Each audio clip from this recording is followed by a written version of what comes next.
Gracias, gracias hermano por este tiempo. Este tipo de canciones nos preparan para recibir la palabra. Y no es porque no hemos venido preparados para esto, pero es que este tiempo previo de alabanza, de adoración al Señor, por supuesto, tiene el propósito de ayudarnos, que nuestro espíritu se prepare para que ahora nuestra mente y corazón estén listos para escuchar la voz de Dios. Amén. Lo entendemos así, ¿verdad? La única razón por la cual hacemos esto. Puede ser que haya la tentación y diga, bueno, ahora viene la palabra, quizás yo voy a estar ahí medio relajado, no voy a estar quizás haciendo otras cosas. No, es todo lo contrario. Ahora es cuando yo tengo que estar muy concentrado, muy dispuesto, porque es cuando el Señor entonces me va a hablar. Bien, hay dos versículos o tres en Primera de Juan, capítulo 2. Y esta tarde voy a cambiar los temas que tradicionalmente traigo, por lo menos este domingo y el próximo voy a traer más variados, porque después que regrese de mi viaje, que voy a hacer pronto, ustedes entonces van a ser partícipes de una nueva serie de sermones que el Señor seguramente nos va a dar. Primera de Juan, capítulo 2.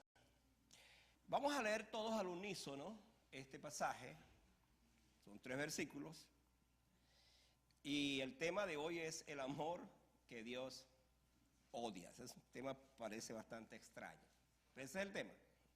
El amor que Dios odia. Vamos a ver de qué se trata esto.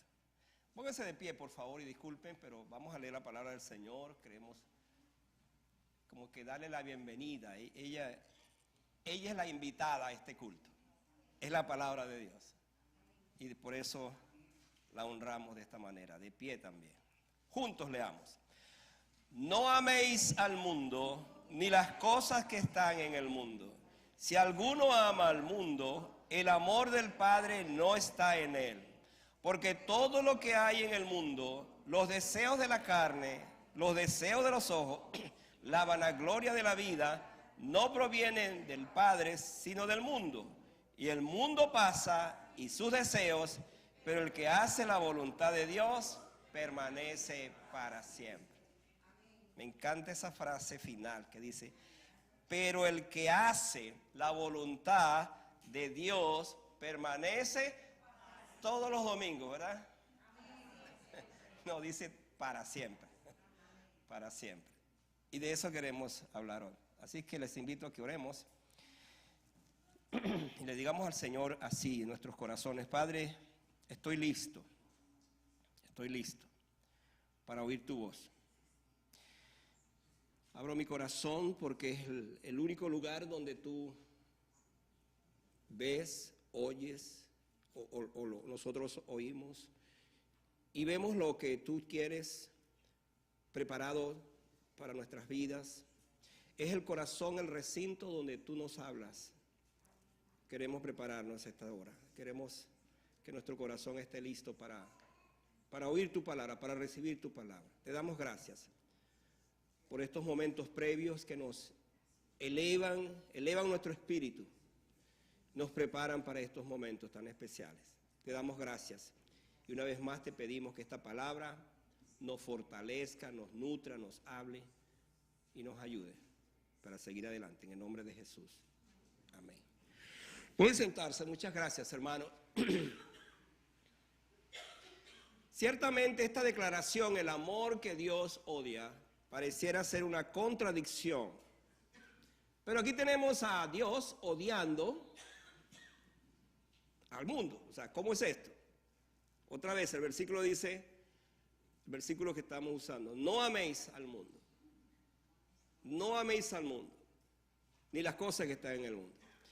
Y luego entonces vamos a estar pensando en esto, porque cuando hablo de que es una contradicción es porque el mismo Juan es el especialista en hablar del amor y hablar del amor de Dios. Por ejemplo, en primera de Juan 4, 7, 8 dice, amados, amémonos unos a otros porque el amor es de Dios. Todo aquel que ama es nacido de Dios y conoce a Dios. El que no ama no ha conocido a Dios porque Dios es amor. Luego dice, amados, si Dios nos ha amado, así debemos también nosotros amarnos los unos a los otros. Y agrega, y nosotros hemos conocido y creído el amor de Dios que tiene para con nosotros. Dios es amor. Y el que permanece en amor, permanece en Dios y Dios en él. Ahora, interesante esto porque como dije, el título del mensaje de hoy parece una contradicción. Porque estamos hablando del amor que Dios odia y Dios es amor. Aquí vamos a ver entonces este asunto. Vamos a ver cómo salimos de este texto, de este pasaje en el día de hoy. Entonces nos recuerda que Dios, escuche esta frase, Dios ama perfectamente, pero Dios odia perfectamente. ¿Está escuchando eso? Dios ama perfectamente, pero Dios odia perfectamente. Hace tiempo, Mahatma Gandhi, este hombre de la India, que por cierto estaba leyendo su biografía, y él dice que casi fue cristiano. Fue impactado por Jesucristo, pero por eso que hace el mismo enemigo de haberle a él los mismos cristianos que le ofendieron cuando él visitó una iglesia y le dijeron que él no podía entrar a esa iglesia, que se fuera para otra iglesia. Por supuesto él cambió, dijo, si es así entonces yo más nunca volveré a una iglesia. Y fue Mahatma Gandhi el que introdujo este pensamiento, que hasta el día de hoy suena bonito. Dios aborrece al pecado, pero ama al pecador. ¿Han oído esa frase? Y a veces decimos sí, porque la Biblia dice Dios aborrece el pecado y ama al pecador. Pues la Biblia no dice eso. En ninguna parte usted va a encontrar que la Biblia diga eso. Y déjeme darle esta noticia o déjeme darle esta información. Porque lo que sí hace Dios es que Él aborrece, escuchen estos aspectos, la mirada altiva, los orgullosos de corazón, la lengua mentirosa, las manos que derraman sangre, los codiciosos, quienes tienen un corazón lujurioso. Y añade, Dios aborrece también los pies que corren velozmente hacia el mal. Dios aborrece el testigo falso. Por allá en Malaquía dice que Dios odia el divorcio. Dios odia la idolatría. Pero por si faltara algo, dice el Salmo 7:11, Dios está airado contra el impío todos los días. Entonces, como que no es cierto que Dios ama al pecador y aborrece su pecado. Aquí hay algo interesante que vamos a descubrir hoy, que yo quiero poner en sus mentes. Dios ama al pecador que se arrepiente. Ese sí lo ama. Pero el pecador que no se ha arrepentido no lo ama porque Dios odia el pecado. ¿Me estoy explicando? Por favor, sígame porque aquí hay cosas que de repente usted va a escuchar por primera vez. Porque bajo ese título queremos hoy trabajar. La idea es la siguiente, hablando de esto. Jesucristo nos dijo que en el mundo, los cristianos que seguimos a Él nos iba a odiar, el mundo nos iba a odiar. Porque también Jesucristo dijo que no podíamos servir a dos señores, porque amaríamos a uno y aborreceríamos al otro. Y es esa dualidad que se presenta, por supuesto, en la vida cristiana.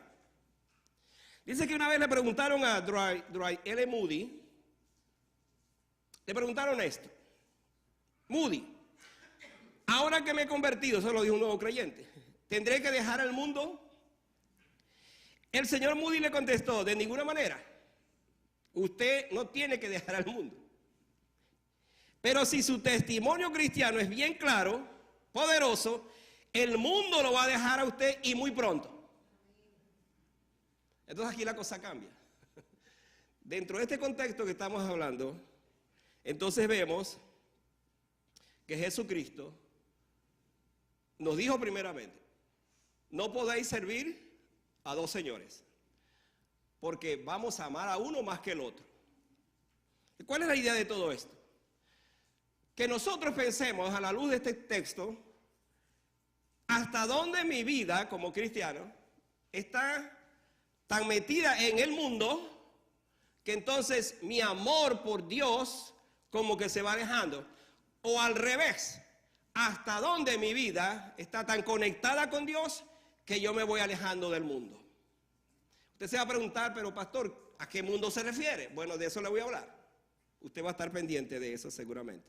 Entonces vamos a responder la pregunta, ¿cuál es el amor que Dios odia?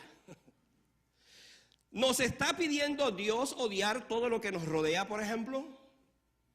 Yo creo que no es la intención de este texto. Creo que la intención de Juan es hablarnos en otra consideración. Por lo tanto, yo encuentro, por un lado, respondiendo a esa pregunta, que es el amor al mundo, hablando de ese amor que Dios odia, es el amor al mundo, que el amor del mundo, quiero decir, por la cual Dios odia, es que desplaza.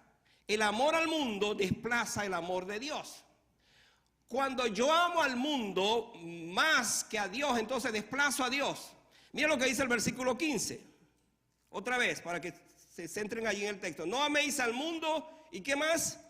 Ni las cosas que están en el mundo. O sea, categóricamente el texto me está diciendo que si yo amo al mundo, entonces estoy desplazando a Dios de ese amor. Ahora, otra vez, ¿de qué estamos hablando cuando hablamos de la palabra mundo aquí? Por cierto, si usted lee el texto, creo que se repite 4 veces la palabra mundo. Entonces, allí la palabra mundo no se está refiriendo a este mundo que tenemos, la creación, su creación. ¿No dijo acaso el Señor que cuando Él creó todo esto, dice por allá en Eclesiastés 3:11, que todo lo hizo hermoso? Dice hermoso en su tiempo, todo lo hizo hermoso en su tiempo. Cuando uno lee el capítulo 3, donde se habla del tiempo, dice todo lo hizo hermoso en su tiempo. Pero además, cuando Dios fue creando este hermoso mundo, cada día que hacía algo en esos 6 días de la creación, y dice una frase, y vio Dios que era ¿qué? Que era bueno. El siguiente día, y Dios vio que era bueno. El tercer día, y vio Dios que era bueno. Por supuesto, en ese proceso creativo. Pero hermano, cuando creó al hombre y a la mujer, ¿qué dijo? Y vio Dios que era bueno en gran manera. Entonces nosotros somos lo más bello que Dios ha creado, hermano. Porque dice bueno, pero en gran manera. Entonces, no es a ese mundo al cual Dios odia, porque sería una contradicción. Por cierto, ese mundo que Dios nos ha dado, debemos amarlo, debemos cuidarlo, debemos protegerlo, porque es el único que tenemos. Es verdad que un día ya no existirá esta tierra, porque tendremos cielos nuevos y tierra nueva donde vamos a vivir. Pero ahora es lo que tenemos que cuidarlo, ¿verdad? Es enorme cuando pensamos en esto. El mundo creado por Dios está lleno de una belleza arriba y una belleza hermosa abajo. En una noche, cuando usted puede, aquí a veces no se contempla bien, pero por ejemplo, en el trópico, vamos a pensar en esto. Usted sale en la noche y usted ve ese cielo tan lleno de estrellas y se imagina, no solamente se imagina, sino que de repente ve que una cruza para acá, otra cruza para allá, y se pone a contemplar esa hermosura de la noche. Estamos viendo y pensando en eso que Dios ha creado, que es hermoso. Estoy hablando de una noche, pero durante el día, cuando usted está en ciertos lugares, ciertos paisajes, ciertos sitios, un río, el mar, el campo, usted ve la belleza que Dios ha creado. Entonces, ese mundo del cual Juan nos habla no es este mundo. Ese mundo visible no es el mundo que Dios odia. El mundo que Dios odia, escuche, es el mundo invisible, el cual no vemos, pero actúa. ¿Dónde? Actúa en nosotros. Y actúa con el fin de que nosotros nos desviemos y el amor de Dios sea desplazado, porque es lo que estoy diciendo acá. Eso que es invisible es entonces lo que Dios odia. Estamos hablando entonces de que hay un mundo ordenado, ese hermoso mundo, pero hay un mundo desordenado. Hay un caos en ese otro mundo. ¿Cuál es? Es el mundo donde impera. ¿Quién impera allí?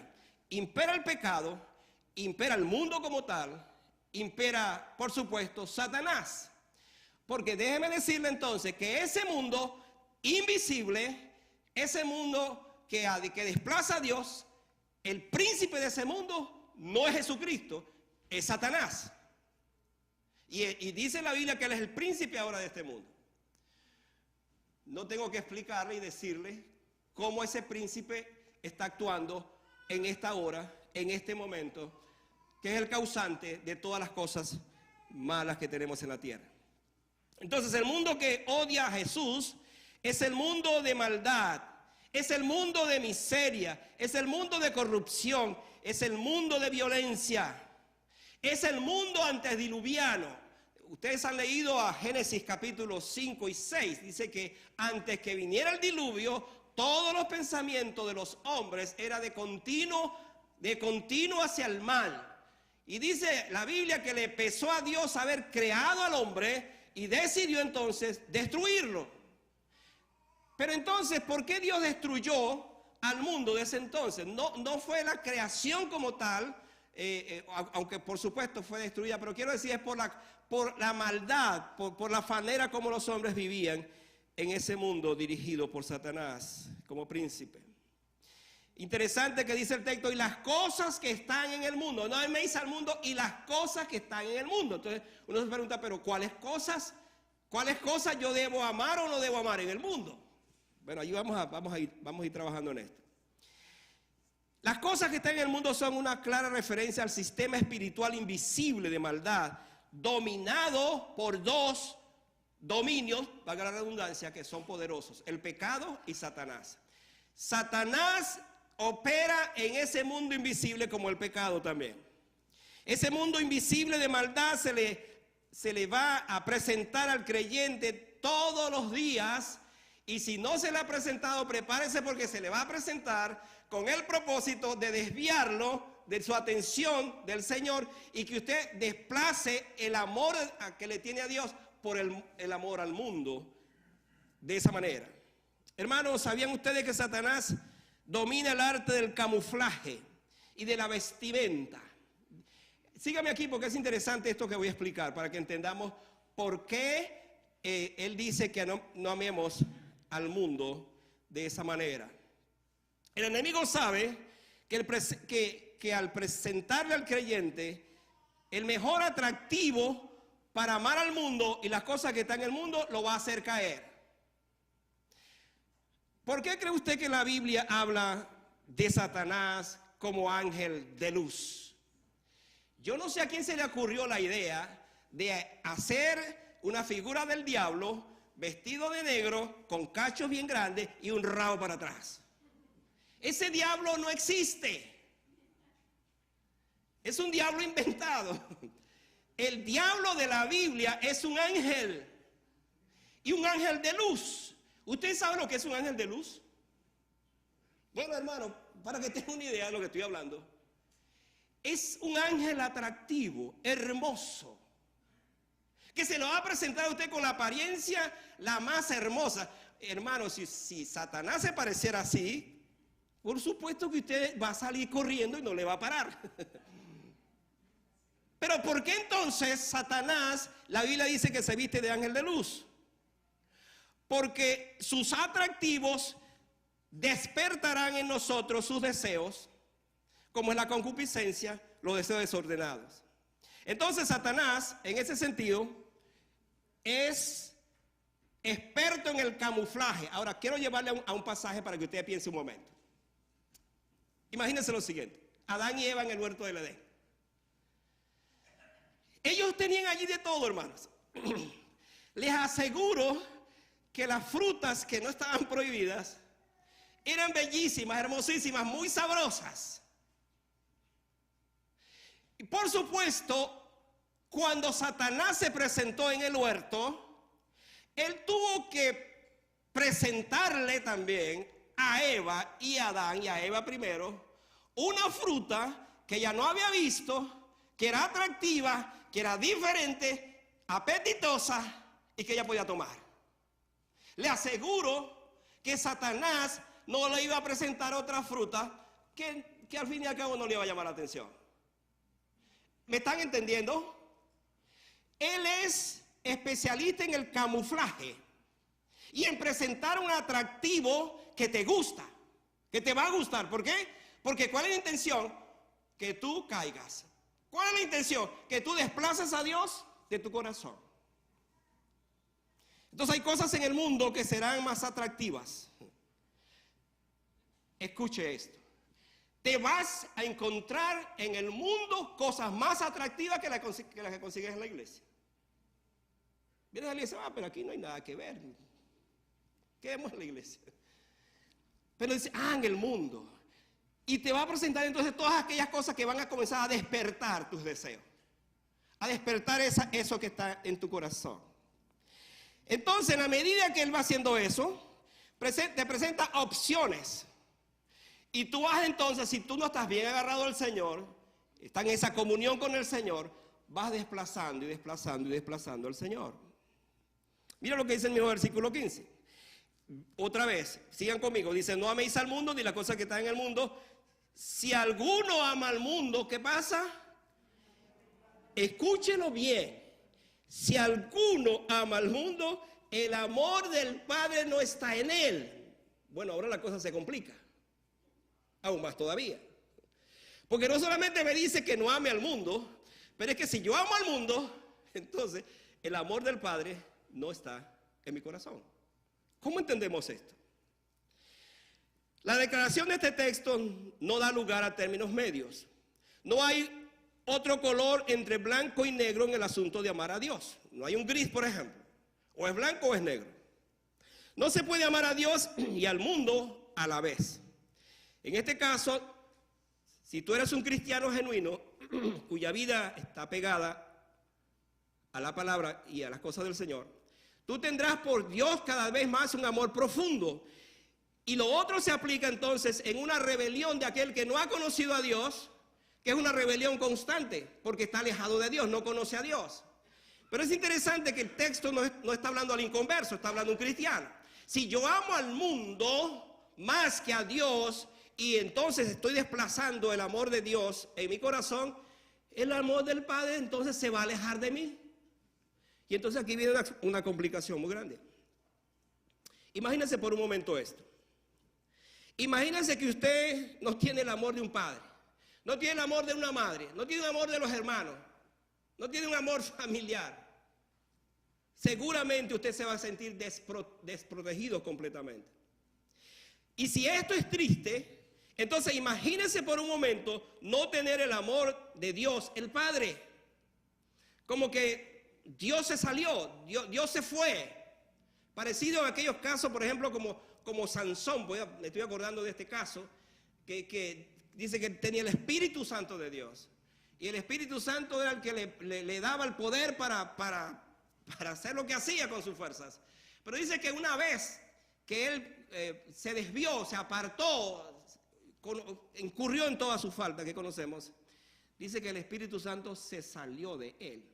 Ahora, por supuesto, yo quiero que me entienda bien, para que no se me confunda. Lo que estoy diciendo es que en el caso de un creyente que ha desplazado a Dios en su corazón, el amor de Dios no está en él. No estoy diciendo que la salvación no está en él. Estoy hablando de que el amor del Padre no está en él. ¿Qué significa esto entonces? Bueno, que como se le dio la espalda al Señor en ese sentido, pues esta es la consecuencia. Yo estoy viviendo esa consecuencia. Por eso es que un auténtico creyente puede pasar por ese proceso, pero debe regresar. Y el mismo Espíritu de Dios que está en él le inspira, le anima para que regrese otra vez en ese sentido. Jesucristo dijo de una manera categórica al referirse a esto, como he dicho, que no podemos servir a dos señores. Si amamos al mundo, quedamos desprovistos del amor del Padre. Dios, hablando de estos ejemplos, le retiró a Esaú su bendición. Le retiró a Saúl la bendición porque él prefirió un plato de lentejas por la bendición del Padre. Dios le retiró a Saúl la unción porque él no hizo caso a lo que Dios le dijo de matar a todo mundo. Y perdonó, dice, lo mejor del ganado. Dios actuó en la vida de Judas porque él nunca, en este caso, conoció, por supuesto, la salvación, ni menos del amor de Dios. Lo que quiero decir es esto: si Dios le quita el amor a sus hijos, ¿cómo quedará? ¿En qué condición va a quedar la persona? Por eso el texto dice: no améis al mundo, ni las cosas que están en el mundo. Si alguno ama al mundo, el amor del Padre no está en él, hermano. Yo estoy diciendo lo que la Biblia dice, lo que la palabra del Señor dice.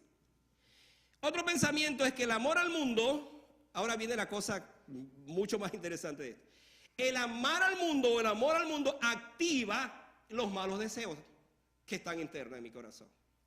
Vean esta parte ahora. No solamente que el amor al mundo desplaza a Dios, sino que el amor al mundo activa entonces los deseos. Pero no cualquier deseo, sino los malos deseos. ¿Cómo vemos esto? Vayan al versículo 16. Porque todo lo que hay en el mundo, ahora fíjense cómo cambia el texto. Hemos dicho que ¿qué es lo que hay en el mundo? En este mundo creado cosas hermosísimas, a pesar de que el pecado ha hecho todos sus estragos. Pero dice el texto, todo lo que hay en el mundo, ¿qué es lo que hay en el mundo? Los deseos de la carne, los deseos de los ojos y la vanagloria del mundo, de la vida, perdón, no proviene del Padre, sino del mundo otra vez. Ahora, vean este asunto porque aquí hay cosas muy interesantes. Aquí tenemos el mundo y los deseos de la carne en primer lugar. Es interesante que Juan reconoce que los creyentes iban a estar expuestos a los deseos del mundo. Es como que nos está diciendo, mire, prepárese, si usted es un creyente, prepárese, porque el mundo le va a presentar una oferta para despertar sus deseos. Y hermanos, si no lo sabía, prepárese, porque así es como actúa este asunto. El mundo va a presentarnos una oferta para despertar esos deseos. Pero no cualquier deseo, sino malos deseos. Deseos de la carne. ¿Cuáles son estos deseos? Hay deseos de sobresalir, por ejemplo, por encima de los demás. Vea esto en las escuelas, en el trabajo, aún en la iglesia. El mundo te expone para crear en ti una condición que se despierten esos deseos, pero de la carne. Todo creyente es incitado constantemente a amar al mundo. ¿Por qué? Porque en la medida que amamos al mundo, entonces nos alejamos de Dios. Y estamos dejando que otro sea quien gobierne nuestra vida, como son los deseos de la carne en este caso. Estos deseos van más allá de los pecados de la carne. Aquellos que siempre están asociados con los pecados sexuales, mucho más allá. La referencia de esto es a las ambiciones mundanas y los objetivos egoístas. Los deseos de la carne lo único que hacen es medir las cosas bajo el barómetro de las demandas materiales. ¿Cuánto hay para eso? ¿Cuánto me ofrece eso? Y entonces se activa en mi corazón esa parte y entonces digo, pero eso como que me conviene. Desde el punto de vista de la carne estamos hablando, no del espíritu. Y entonces allí es donde entra la oferta y la demanda. ¿Qué es mejor? Y el mundo comienza a presentarnos ese cuadro y por supuesto ya sabemos cuáles son los resultados. Los deseos de la carne contribuyen a la glotonería, por ejemplo, al lujo, al hacerse esclavo del placer, codicioso de lo prohibido y un gran relajo moral. Quien esto hace no puede amar a Dios. Y esto es así porque el deseo de la carne es contra el espíritu, dice la Biblia, y el espíritu es contra la carne. De hecho, la Biblia dice que tenemos una lucha entre la carne y el espíritu. ¿Por qué? Porque el espíritu quiere hacer una cosa. Vamos a ponerlo aquí así más simple. El espíritu le dijo hoy, ve a la casa del Señor, ve a gozarte con tus hermanos, disfruta de ese tiempo. De repente en la mañana comienza usted a decir, pero iré a la iglesia, verdaderamente voy a ir allí, como que el día está tan hermoso para quedarse en casa. Y allí comienza esa lucha, y de repente dice, no, prefiero quedarme en casa que ir allá. Entonces es la lucha entre la carne y el espíritu, pero esto va más allá, porque entonces entran en conflicto precisamente lo que es diríamos, la acción del espíritu y la acción de la carne. En el mismo texto de Gálatas 5 se habla del fruto del espíritu y los frutos de la carne. Interesante, hoy hablaba con los hermanos que se van a bautizar acerca de esto y le explicaba, no hay muchos frutos del espíritu, hay un solo fruto que está condensado en un solo, diríamos, en un solo componente. Allí está todo metido. Pero lo que sí hay entonces es, y la otra parte es el fruto de la carne o los deseos de la carne. Cuando usted lee el fruto del espíritu y los deseos de la carne, usted se da cuenta la gran diferencia que hay. Mas el fruto del espíritu es amor, gozo, paz, paciencia, benignidad, bondad, fe, mansedumbre, templanza. Contra tales cosas no hay ley. Pero cuando usted lee Gálatas 5:16, que habla de los frutos, pues son varios, de la carne, ahí está, precisamente ahí lo tenemos. Porque todo lo que hay en el mundo, los deseos de la carne, los deseos de los ojos y la vanagloria de la vida, todo eso no proviene de Dios, sino que proviene del enemigo. Por otra parte, el mundo y los deseos de los ojos. Ahora el versículo 16 dice lo mismo. Hermanos, todos nosotros coincidimos que no hay cosa más grata, quiero decir, al ser humano que contar con una vista sana. Que yo sepa que tengo mis ojos bien claros, que puedo ver 20/20, como dice por ahí. Que mi vista es preciosa, clara, diáfana, que puedo ver todas las cosas. No hay cosa mejor que esa. Siempre me he imaginado a una persona que es ciega y que no puede ver lo que nosotros vemos. Y por supuesto, esa persona no ve. Usted le dice, mire, ¿sabes tú que mi carro es rojo? Usted le está hablando en otro idioma porque no ve. Y de esa manera entonces uno ve cuán importante es la vista. Pero me llama la atención, hace muchos años que yo conocí a una hermana cubana que era ciega. Y un día la invité a la casa, la invitamos a la casa. Era una hermana preciosa, una hermana, olvídese, una hermana consagrada al Señor, es muy dedicada al Señor. Y cuando ella llegó a la casa, es ciega, y yo, pastor, ese color de esa pared no me gusta, como que no está muy claro. Yo, ¿qué? Pues es ciega. Y entonces dice, hoy fue la manicurista y me hizo las uñas, pero ese color de las uñas, no sé, no me quedó muy bien, pero es ciega. ¿Y cómo es eso? Pues interesante fue eso, porque me llamó la atención lo que ella estaba describiendo, aún siendo ciega. Y por supuesto me han dicho que los ciegos desarrollan unas habilidades que son capaces de ver muchas veces las cosas que nosotros vemos. Pero estamos hablando ahora de algo totalmente diferente en el sentido de lo que hacen los ojos. Nuestros ojos, que son la lámpara del cuerpo, tienen la facultad entonces de ver todo lo que está allí expuesto, y es allí entonces donde esos ojos son las puertas que nos comunican con el mundo externo, exterior, y nos permiten entonces distinguir entre lo hermoso y lo que no es hermoso. Pero además despiertan a través de eso la codicia. Son los ojos que despiertan la codicia de las cosas prohibidas. Y hermanos, escuche esto. Es aquí entonces donde Satanás usará siempre nuestros ojos como avenidas estratégicas para inducirnos a pecar. Déjeme ver esto. ¿Qué le pasó entonces a Eva? Otra vez, volviendo a ese caso, con el fruto prohibido. Lo vio, dice que era agradable. Yo siempre cuando leo ese pasaje me detengo a pensar, ¿qué cosa pudo ser tan agradable para Eva que no fue agradable los otros frutos? Y uno se puede pensar, ¿cómo es eso? Estamos hablando del paraíso, estamos hablando de un lugar donde no haya pecado. Pero eso que ella vio despertó más un deseo en su corazón y lo vio agradable y dice que era bueno para alcanzar sabiduría, porque Satanás hizo todo un trabajo allí de prepararla para esto. ¿Y qué pasó al final? Dice que ella lo vio, se quedó contemplándolo, era agradable, lo agarró, comió, pero dice que antes lo codició, porque el texto dice que codició. Porque hermano, ahí está la cosa clave en el asunto de los ojos. Es que usted ve y si se detiene y sigue viendo y sigue viendo y sigue viendo, entonces entra la codicia.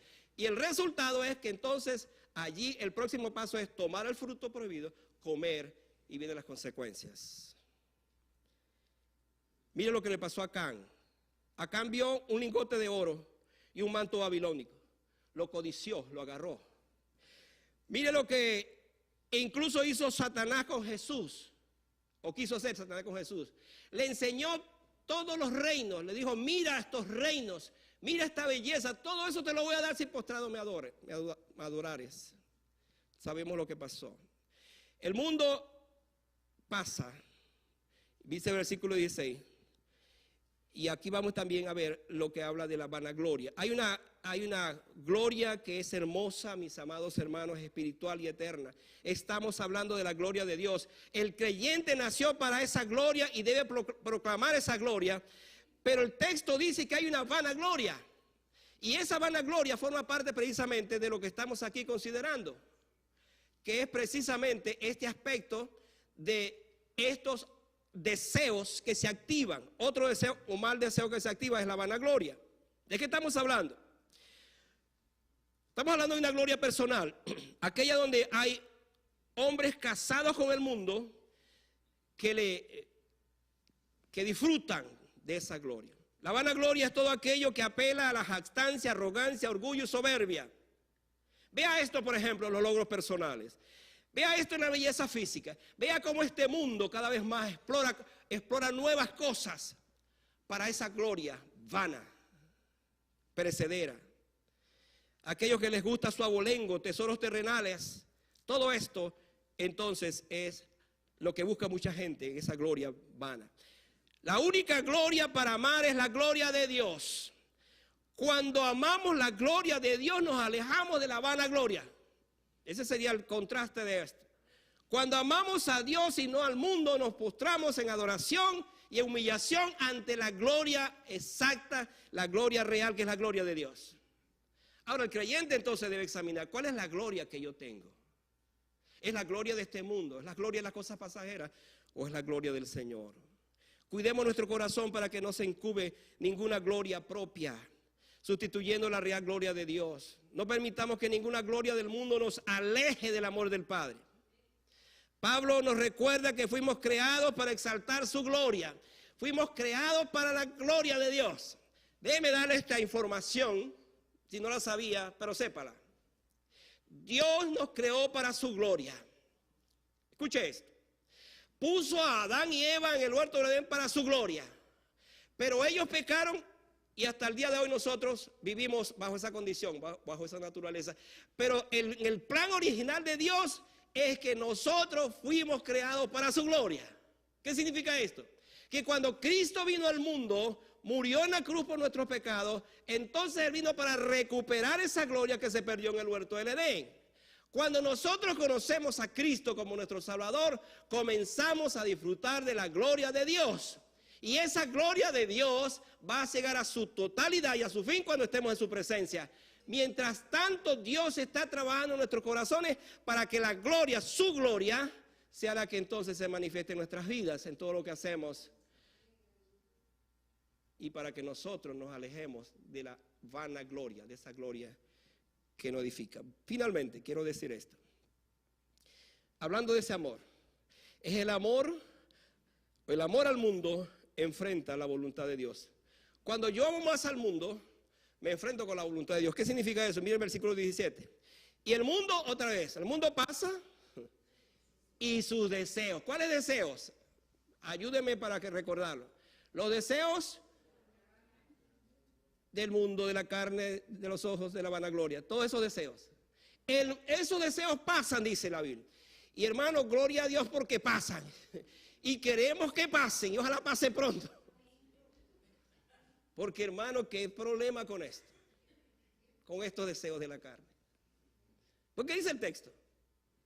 El mundo pasa y sus deseos. Me encanta eso.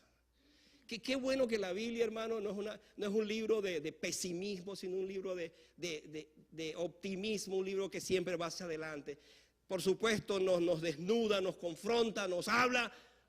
Pero mire este texto, dice, el mundo pasa y los deseos, pero el que hace la voluntad de Dios, ¿qué dice? Permanece para siempre.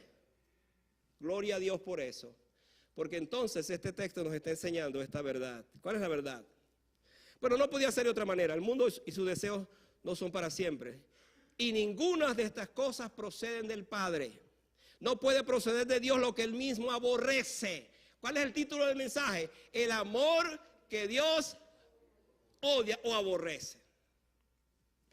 Hermano, muy pronto el diablo con su reinado perderá su poder y su control porque tiene fecha de caducación. Si no sabía, sépalo. Pero Satanás sabe que ya es un enemigo derrotado y que está esperando, por supuesto, el día cuando Jesucristo vendrá, levantará su iglesia y aun cuando va a esa fase final, él finalmente, hablando en estos términos, va a ser lanzado al infierno que está preparado para él ahora mismo. Yo he dicho en anteriores ocasiones, para que usted no sepa que el infierno todavía no está estrenado. El infierno está intacto, allí no hay nadie. ¿Usted sabía eso? Porque el infierno fue creado para el diablo y sus ángeles, y ese infierno está allí esperando el día cuando Satanás se ha lanzado, y por supuesto todos los que finalmente le van a desobedecerán a Dios, que le acompañarán en ese lugar. Entonces, el tiempo de Satanás está llegando a su culminación. Hermanos, el pecado con su dominio dejará de existir. La perversidad de los poderes invisibles que controlan y dirigen la maldad de este mundo pasarán. Los deseos de la carne y los deseos de los ojos pasarán. Una poderosa razón para no amar a este mundo es porque, hermano, este mundo pasará. ¿Cuál es el sentido de esto? Hermano, que no amemos tanto a este mundo, porque usted y yo tendremos un mundo distinto, diferente. ¿Acaso no se goza usted cuando la Biblia dice que tendremos cielos nuevos y tierra nueva donde vamos a vivir? ¿Quiere usted vivir en este mundo para siempre? No, no queremos vivir en este mundo para siempre.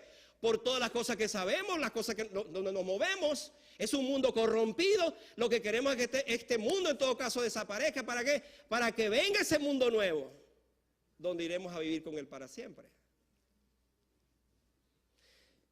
Bendito el día cuando ya no estemos en este mundo con sus noticias de crímenes, de robos, violaciones, guerras, injusticias y toda la perversidad de Satanás, sabiendo que su final está cerca.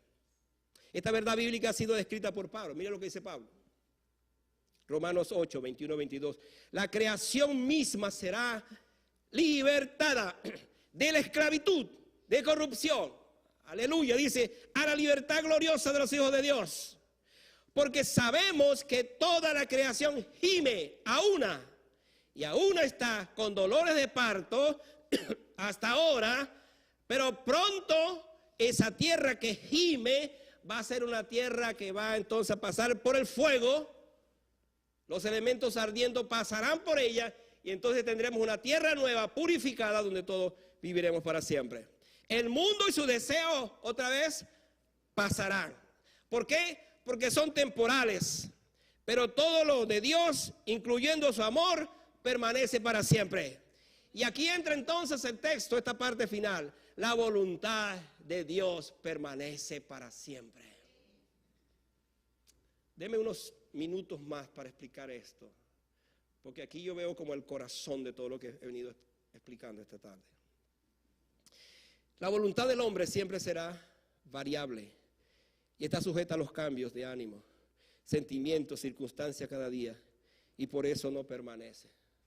Usted dice, hoy me propongo yo ser esto y esto y esto. hoy me propongo a cumplir la dieta que me recomendaron. Y usted se levanta con ese deseo. Pero en la tarde comienza a ver unas arepas, o unas pupusas, o unas tortillas. Olvídese de esas arepas y de todo eso. Porque así es nuestra voluntad, hermano. Decimos, no voy a hacer esto, pero volvemos a hacerlo. Ahora la buena noticia, hermano, es que el mundo te presenta esos goces temporales. Sin embargo, el que hace la voluntad de Dios, no la nuestra, permanece para siempre. Entonces, ¿cuál debe ser el deseo de nuestro corazón frente a esto? Hacer no mi voluntad, sino la voluntad de Dios, la voluntad del Señor. Me encanta lo que dijo el salmista: el hacer tu voluntad, Dios mío, me ha agradado. Oh Jesucristo, hermano, Él es nuestro modelo.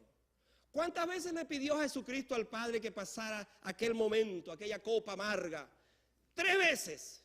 Oró 3 veces. Padre, si es posible, pasa de mí esta copa. Pero luego dice, pero no se haga mi voluntad, sino la tuya. ¿Cuál era la voluntad de Dios en ese momento? Hermano, la voluntad de Dios era, y esto suena como tan drástico y difícil de entender.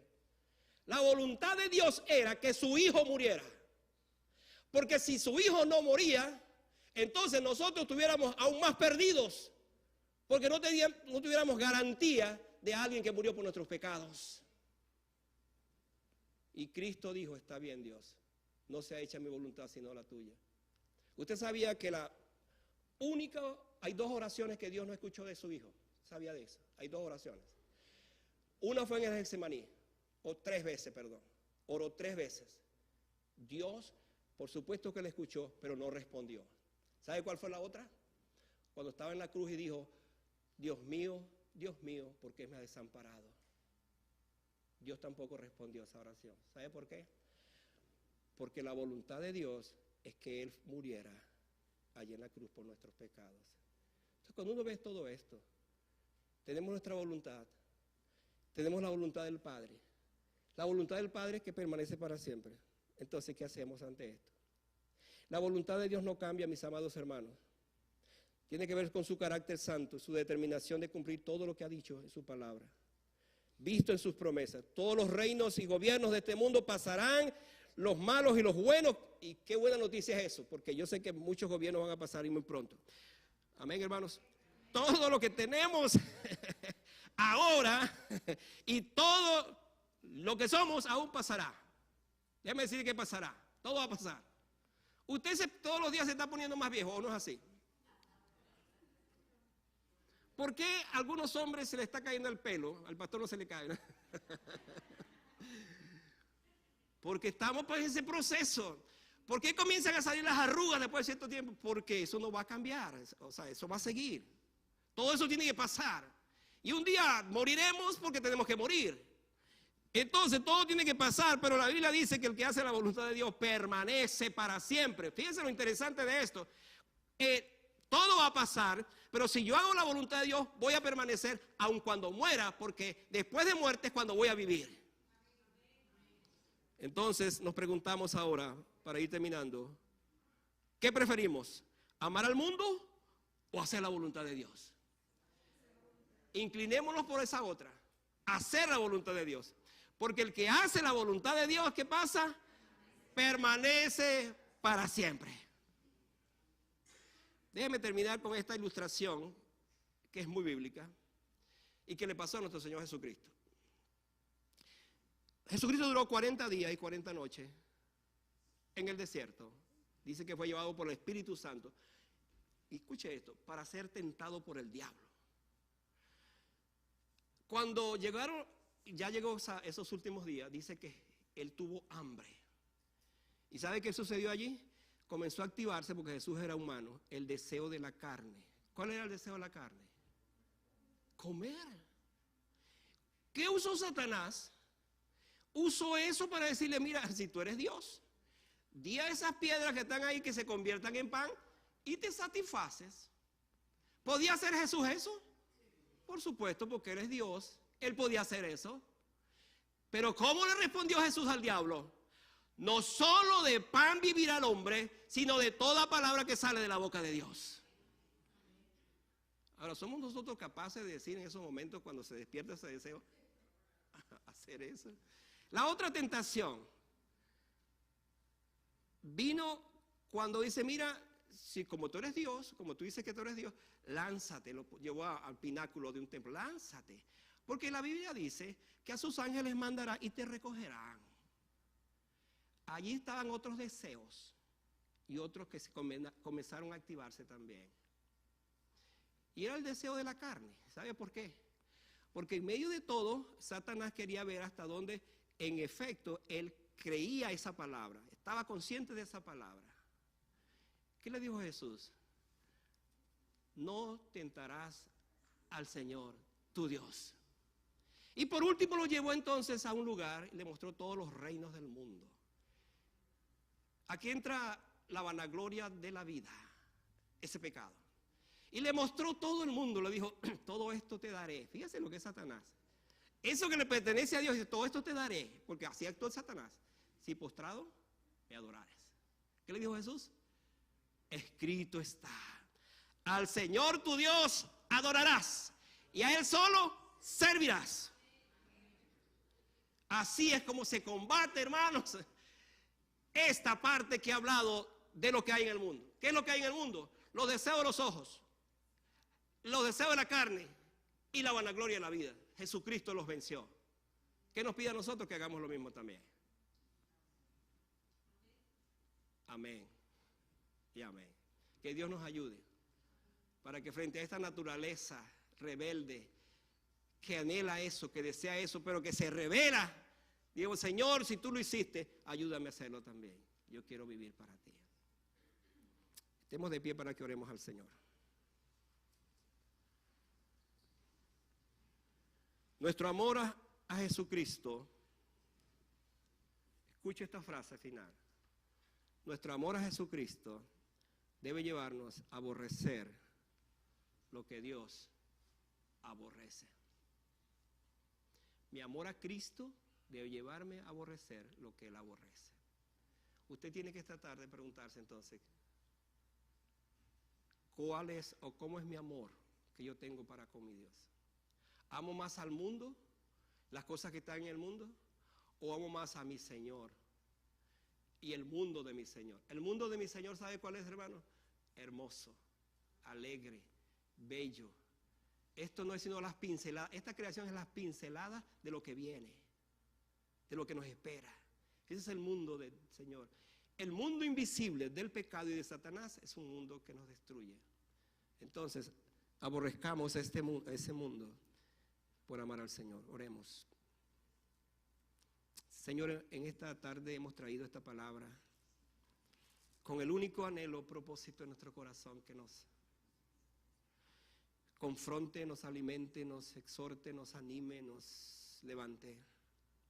Independientemente de la condición que vivimos, te necesitamos, Señor.